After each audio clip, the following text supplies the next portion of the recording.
આપ સૌને જય સચ્ચિદાનંદ।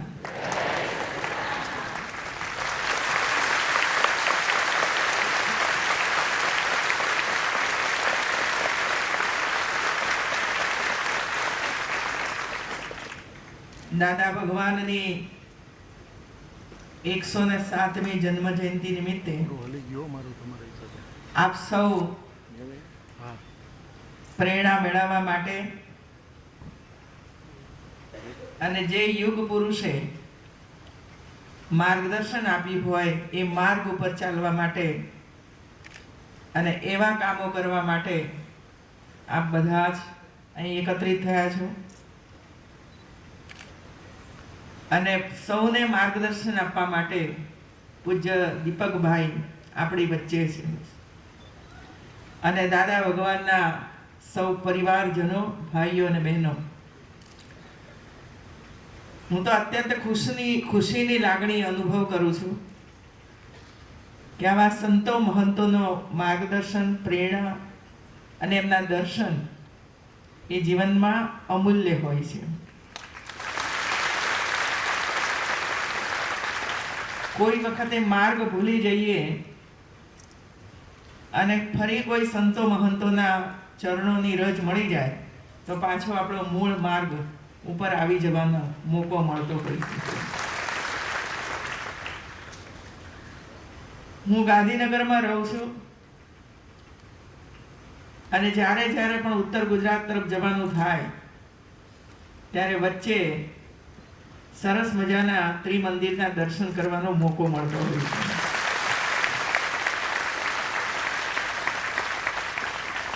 ભલે ઉતરીને નહીં પણ રોડ ઉપર જતા પણ રોડ ઉપરથી પણ ભગવાનના દિવ્ય દર્શન થતા હોય છે।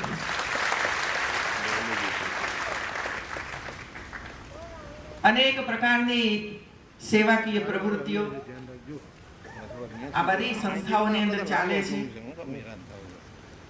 અને એક પ્રકારે કહીએ તો માનવીના જીવનની અંદર સુખ, સમૃદ્ધિ અને શાંતિ કેવી રીતે પ્રાપ્ત થાય એના માટેનો આનો પ્રયાસ છે।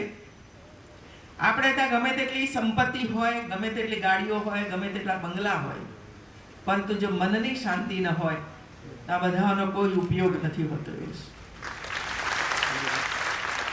અને મનની શાંતિ ત્યારે જ મળે ગાડીમાં બેસવાથી કે 5 સ્ટાર હોટેલની અંદર સુંદર મજાનું ભોજન કરવાથી મનની શાંતિ નથી મળતી, પણ કોઈ ગરીબમાં ગરીબ બેન ને રોટલો જો સાંજે મળી જાય, આપણા હસ્તે એનો રોટલો મળી જાય તો એનાથી વિશેષ શાંતિ બીજી કોઈ ન હોઈ શકે।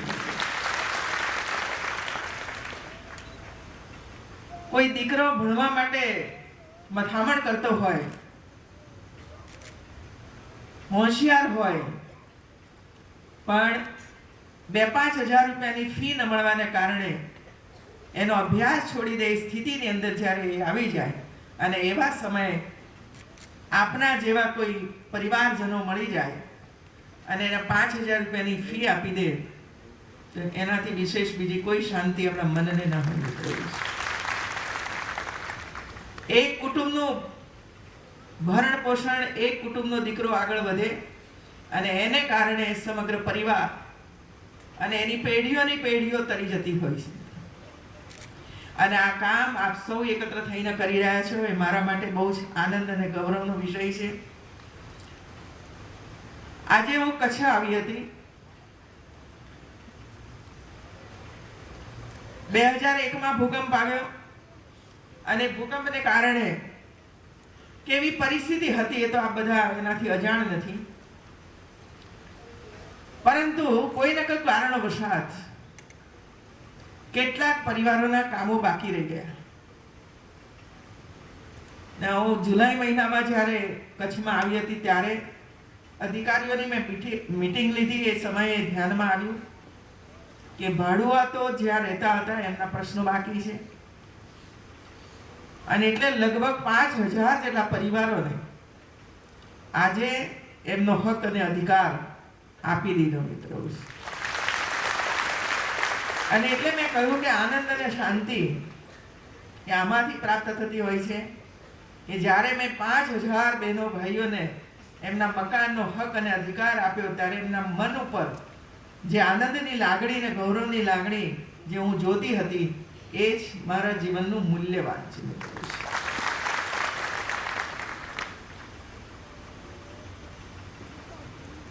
દીપકભાઈએ સાચું કહ્યું કે ગુજરાત ધીરે ધીરે કરીને દેશમાં એક મોડેલ રાજ્ય નરેન્દ્રભાઈ મોદીએ બનાવ્યું.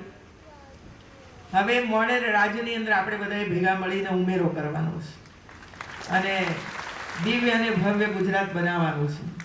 બની તો ગયું છે, પણ હવે ઉમેરો તો કરીશું ને આપણે. એવું છે.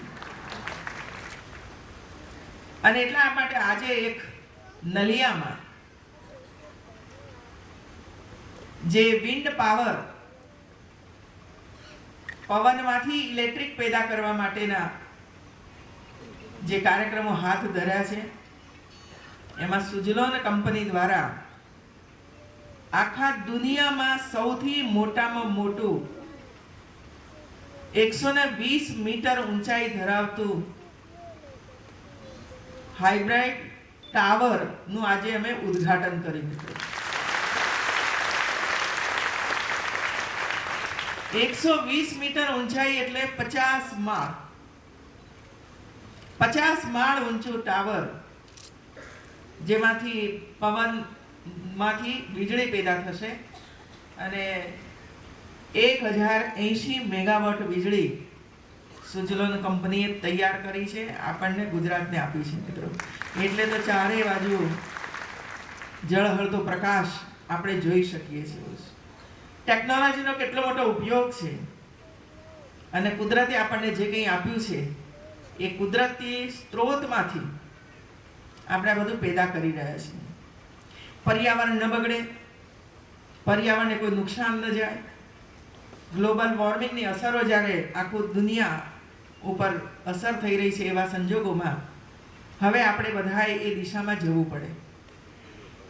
પવનમાંથી ઉર્જા મેળવવી, દરિયામાંથી ઉર્જા મેળવવી, સૂર્યના શક્તિમાંથી, સૂર્ય શક્તિમાંથી ઉર્જા મેળવવી, બાયોગેસમાંથી ઉર્જા મેળવવી, આપણે જે કચરો બહાર ફેંકી દઈએ છીએ એ કચરામાંથી ઉર્જા મેળવવી. આવા વિવિધ પ્રકારના આયામો ઊભા કરીને કુદરતમાંથી વીજળી મેળવીને ગ્રીન એનર્જી તરફ ગુજરાત આગળ વધી રહ્યું છે. અને આજે હું કહીશ કે આખા દેશની અંદર સૌથી વધુ ગ્રીન એનર્જી પેદા કરનારું આપણું ગુજરાત બન્યું છે.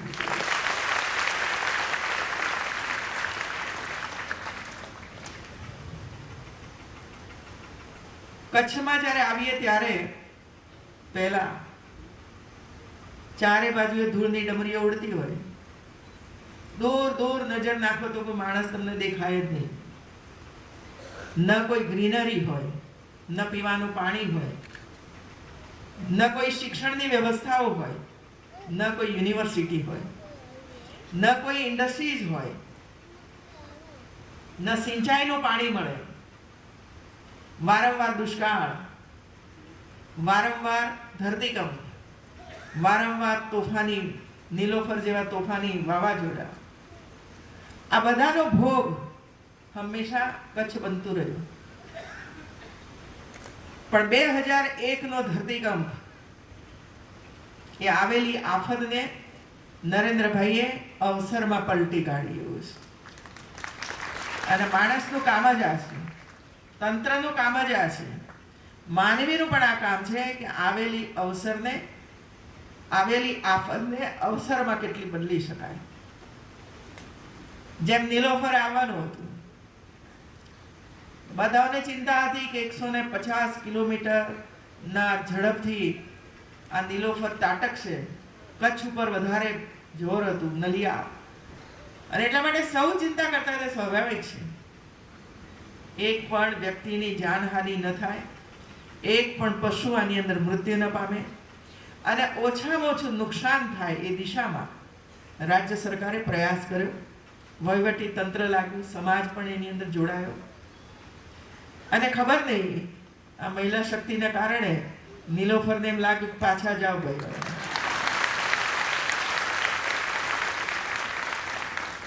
અને સમુદ્રમાં સમાઈ ગયું. પણ મને એમ હતું છેલ્લે છેલ્લે પણ પવનની ગતિ ઓછી થતી જતી હતી. એટલે એમ થતું હતું કે 20, 25, 30 કિલોમીટરની ઝડપથી પવન આવશે, ફૂંકાશે, પણ વરસાદ આવે તો સારું. એવું છે, વરસાદ આવે તો સારું. કારણ કે કચ્છ, બનાસકાંઠા આ બધા વિસ્તારોની અંદર ડેમ ખાલી હતા અને બીજી સિઝન પણ ખેતીની શરૂ થઈ. એટલે એક કિસાન પુત્રી તરીકે હું જરૂર અપેક્ષા કરું કે અમારા કિસાનોને પાણી મળે ખેતી કરવા માટે, અને ડેમની અંદર પાણી ભરાય તો આખું વર્ષ પશુઓ અને માનવીઓ એ પાણીનો ઉપયોગ કરીને પોતાનું જીવન ચલાવ્યું છે. એટલો અફસોસ રહી ગયો કે વરસાદ પડ્યો હોત તો સારું હતું, પણ ખબર નહીં, વરસાદ ન થયો અને સૌને હાશકારો થયો કે આ નીલોફર ગયું. તો ભાઈઓ બહેનો, આજે આપ બધા દાદા ભગવાનની જન્મજયંતિ ઉજવી રહ્યા છો. અમે તો પોલિટિકલ પાર્ટીમાં છીએ, રાજનીતિમાં છીએ, એટલે તમારા સાથે હળી મળીને વાતો કરવાનો મોકો અવારનવાર મળતો હોય છે. અને આપની પાસે કામ કરતા અનેક કાર્યકર્તાઓ અમારી ભારતીય જનતા પાર્ટીમાં કામ કરે છે, એમાં ભૂપેન્દ્રભાઈ હોય કે વગેરે છે મિત્રો.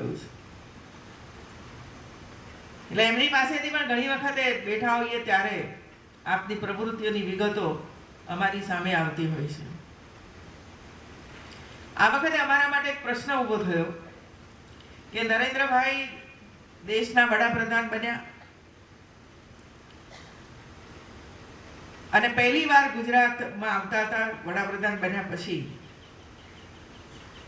ત્યારે પાર્ટી અને સરકાર સાથે મળીને નિર્ણય કરતી હતી કે પૂરા ગુજરાતમાંથી અનેક કાર્યકર્તાઓના ફોન આવે છે કે અમારે આવવું છે, અમારે આવવું છે, અમારે સ્વાગત કરવું છે, પણ સ્થાન ક્યાં? 10,000 15,000 કાર્યકર્તાઓ બેસી શકે એટલા સ્થાન આખા દેશની અંદર સરકાર ચલાવનારી ભારતીય જનતા પાર્ટી પાસે 10,000 લોકો બેસી શકે એવું કોઈ સ્થાન નથી.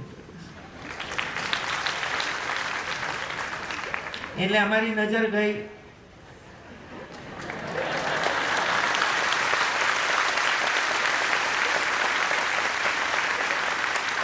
આવડું સ્થાન કઈ બાજુએ છે, તો ગાંધીનગર ને દાદા ભગવાન જ દેખાય.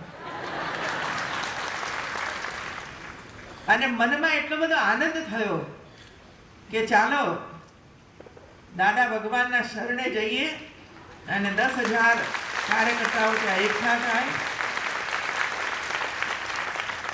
નરેન્દ્રભાઈ આવ્યા, એમણે પણ પહેલી વાર કદાચ જોયું, એમણે ખુશી વ્યક્ત કરી કે આવડું મોટું સુંદર મજાનું સ્થાન એ લોક ઉપયોગ માટે બનાવ્યું છે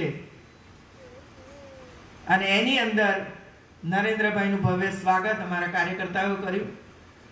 એ ખુશી હું તમારી સામે વ્યક્ત એટલા માટે કરું છું કે એ જો સ્થાન ન મળ્યું હોત તો કદાચ 5,000 કાર્યકર્તાઓને નરેન્દ્રભાઈના મુખેથી એમનું વક્તવ્ય સાંભળવાનું, માર્ગદર્શન મેળવવાનું પ્રાપ્ત થયું હોત એવું છે.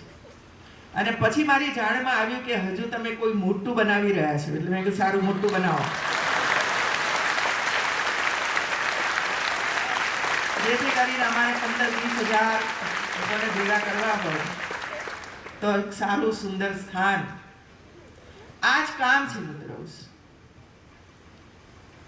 લોકહિત માટે કામ કરવું, જનતાને ઉપયોગમાં આવે એવા કામો કરવા. અને એમાંય મેં તો એક નિર્ણય કર્યો છે જે આપ બધાને કહેવામાં મને જરાય સંકોચ નથી હું અનુભવતી.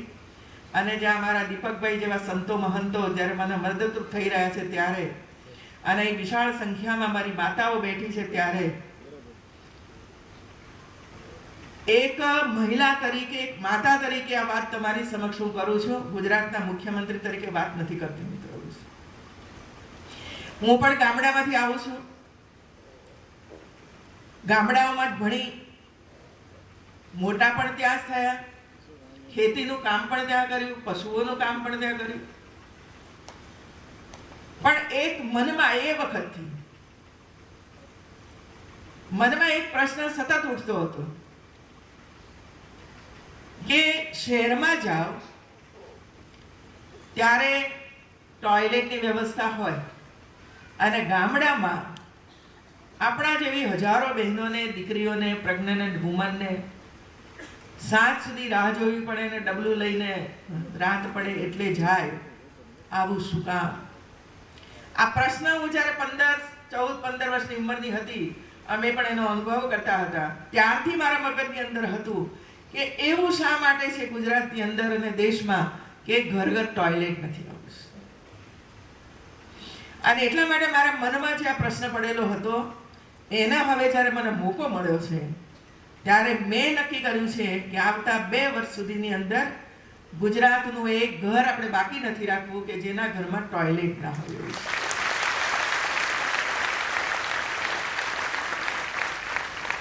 અને દિશામાં અનેક પરિવારોએ, સમાજના અનેક આગેવાનોએ ગામે ગામ દત્તક લેવા માંડ્યા છે કે અમે અહીં કરી દઈશું, અમે અહીં કરી દઈશું, અમે આટલા રૂપિયા તમને આપીએ છીએ, તમે એની અંદરથી કરજો.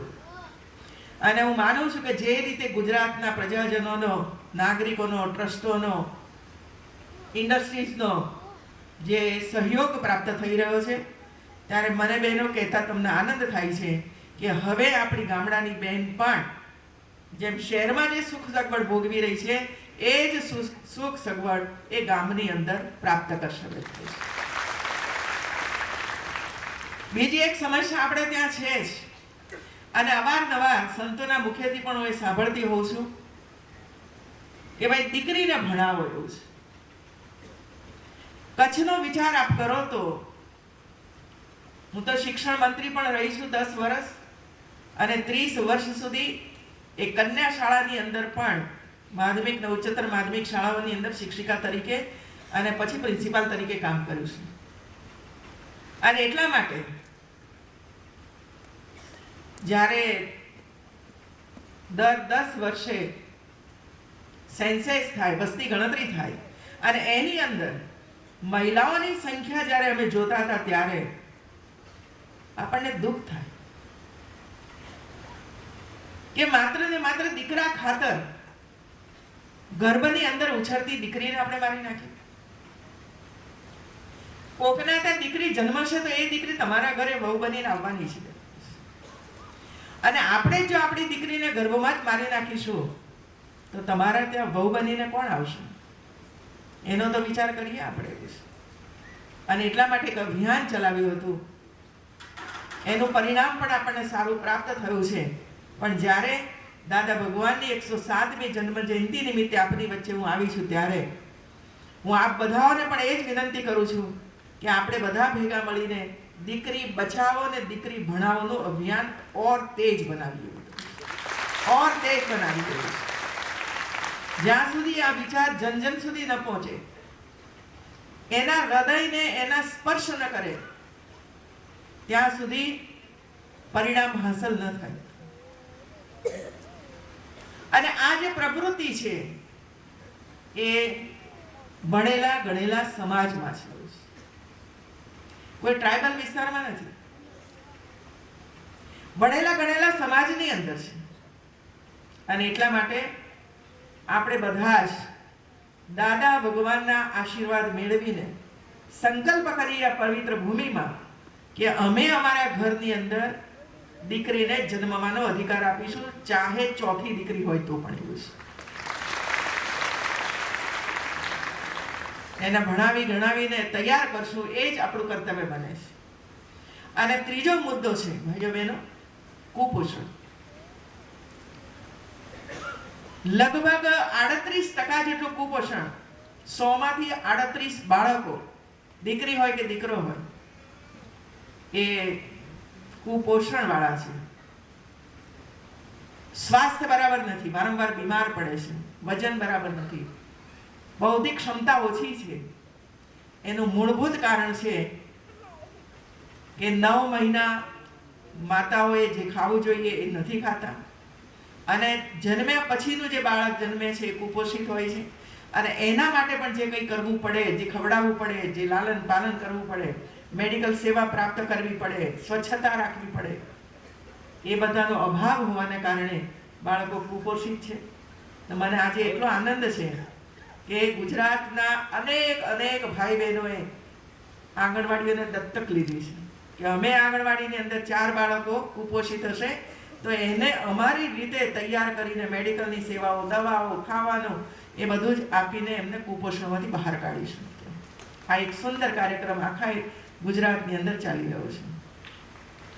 સૌથી વધુમાં વધુ આપણી ખામી હોય, વિદેશમાં જઈને આવીએ છીએ ત્યારે એમ કહીએ કે ઓહો લંડન કેવું સરસ, ક્યાંય કચરો જોવા ના મળે.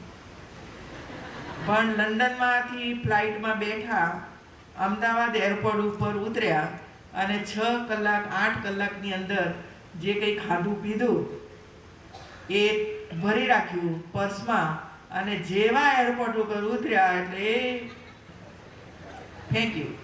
કારણ ભારતમાં આવ્યા એટલા માટે. નરેન્દ્રભાઈએ સમગ્ર દેશની 125 કરોડની જનતાને અપીલ કરી કે આપણે આપણા ગુજરાતને સ્વચ્છ બનાવીએ, આપણે આપણા ભારતને સ્વચ્છ બનાવીએ અને એકવાર સ્વચ્છ ભારત બનશે તો સ્વસ્થ ભારત બની જશે. સ્વસ્થ ભારત બની જશે. પણ આપણે બધાએ સાથે મળીને કરવું પડે. હું એમ કહું કે કચરો ઉપાડી લો એ ન ચાલે. કચરો હોય તો આપણે નીચા પડીને કચરો ઉપાડવો પડે. એવું છે. કચરો બહાર ન નાખવો પડે. બીજા નાખતા હોય તો સમજાવવું પડે. ઘર ઘર આ વિચાર પહોંચાડવો પડે. અને એક વાર ટેવ પડી જાય આપણી સ્વચ્છતાની તો પછી કોઈ ચિંતા નથી. તો પછી એમ થાય કે ના કચરો બહાર નહીં નાખવાનો, ચાલો ભરી રાખો, ગાડી આવે એટલે આપી દેજો. હવે તો બાળકો આપણને શીખવાડે છે, નાના નાના ભૂલકાઓ આપણને શીખવાડે છે, દાદી કચરો અહીં નહીં નાખવાનો. આવો બાળકો શીખવાડે છે કારણ કે એમણે આ વિષયને પકડ્યો છે. બાળકોએ શાળા મહાશાળાઓની અંદર એટલી સરસ મજાની સ્વચ્છતા બાળકો કરતા થયા છે કે કલ્પના આપણે ન કરી શકીએ, જે પહેલા કશું નહોતા કરતા. અને આ વિષયને એટલા માટે આપણે લીધો છે કે 2019માં પૂજ્ય મહાત્મા ગાંધીજીની 150મી જન્મ જયંતિ આવે છે અને મહાત્મા ગાંધીજીને સૌથી વધુ પ્રિય હોય તો તે સ્વચ્છતા પ્રિય હતી. આઝાદીના આંદોલન સમયે અનેક આંદોલનો કર્યા હતા, એમાં આ સ્વચ્છતા એમનો પ્રિય વિષય હતો અને એટલા માટે જેને જે વિષય પ્રિય હોય એવું કામ કરીને આપણે એમને આપવું પડે.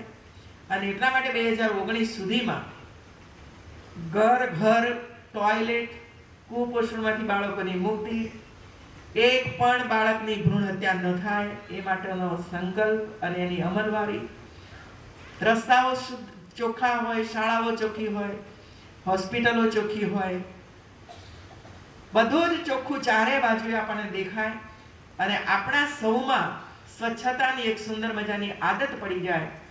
એવા 2-4 વર્ષની અંદર આ કામ આપણે કરતા રહીશું તો આપણા ગુજરાતને અને આપણા ભારતને આપણે સ્વચ્છ દુનિયાના દેશોની હરોળમાં ઊભા રાખી શકીશું. આપણે ત્યાં કશું ખૂટતું નથી મિત્રો. આપણે ત્યાં ટેકનોક્રેટ પણ છે. કોઈ ખામી છે જ નહીં આપણા યુવાનોમાં, કિસાનોમાં, મહિલાઓમાં, કશું જ કોઈ ખામી નથી.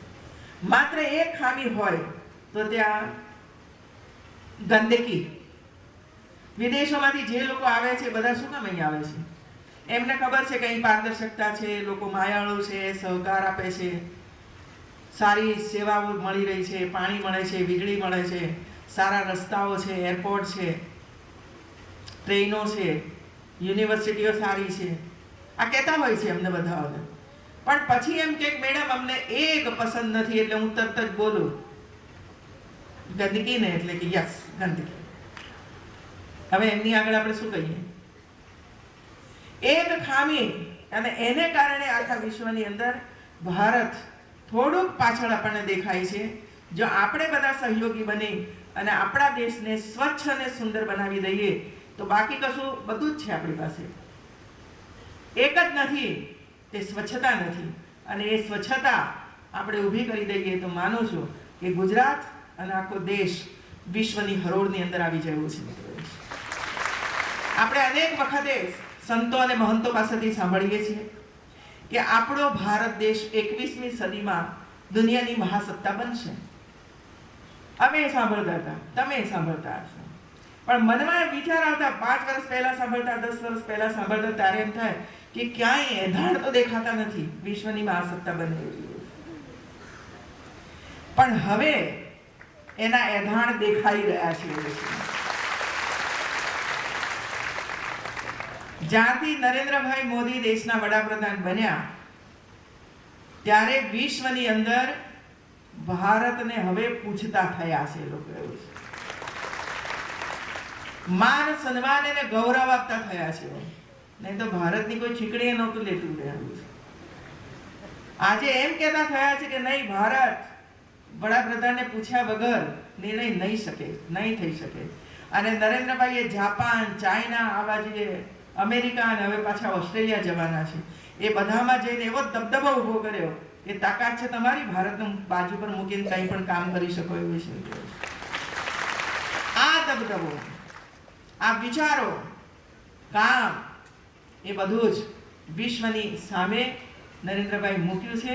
અને એટલા માટે હવે પૂરી ખાતરી અને પૂરો વિશ્વાસ થયો છે કે ભારત આજ 21મી સદીની અંદર વિશ્વગુરુ બનશે મિત્રો, જેમાં સંતો અને મહંતોના એટલા જ આશીર્વાદ છે.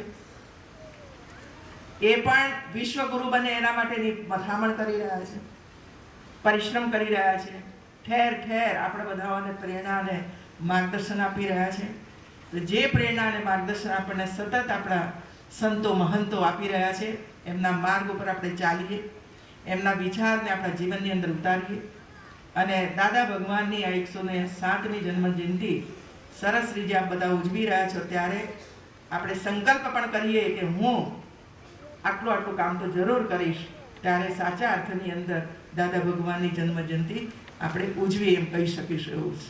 બાકી સાંભળીને ચાલ્યા જવું, ખંખેરીને જતા રહેવું, એવું ન બનતા કોઈને કોઈ સંકલ્પ કરીને દાદા ભગવાનને શ્રદ્ધાંજલિ આપીએ. અને જ્યાં પણ એમનો આત્મા, પરમાત્મા જ્યાં પણ હોય ત્યાં એમને સંતોષ થાય કે જે મેં સ્થાપના કરી હતી એ સાચા અર્થની અંદર ઉગી નીકળ્યું છે, એવું એમને ચોક્કસ થાય. એ પ્રકારે આપણે સૌ આગળ વધીએ. પૂજ્ય દીપકભાઈએ સન્માન કરીને આશીર્વાદ આપ્યા, એ માટે હું આપ સૌની ખૂબ ખૂબ આભારી છું. જય જય ગરવી ગુજરાત, જય જય ગરવી ગુજરાત.